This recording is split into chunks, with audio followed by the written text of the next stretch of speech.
One of the challenges we go through as parents raising children on the autism spectrum is the fact that we are often judged by others, particularly if our child is having a meltdown in the middle of a public place or in a friend's house or a family gathering. We hear out loud comments about how spoiled our children are. We hear under the breath comments about what is wrong with them, and some of these comments are also coming from family members who are supposed to understand us more. But it is not always the case. In my book, Autism Kingdom, I wrote about these kind of situations. Let me read you a little bit.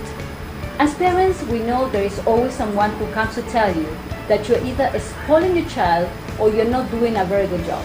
They seem to choose the exact moment when your child is having a sensory overload or meltdown in the middle of the grocery store and your hair is about to drop.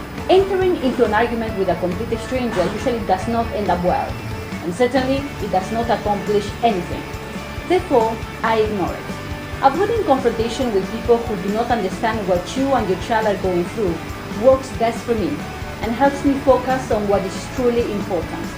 How to help my child at that moment rather than trying to correct someone.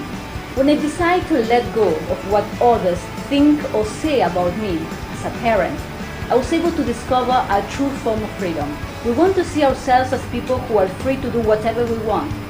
Even though oftentimes it seems to be the case, other times we are actually in bondage, and our freedom seems to be dependent on how others perceive us and think of us.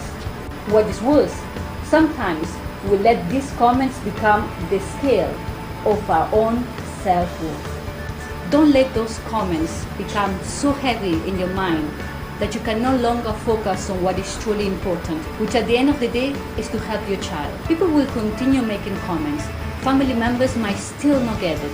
And you know what? The only reaction that you can actually change is yours. Choose wisely. Choose whatever brings joy and peace. And if that means silence, then go for it.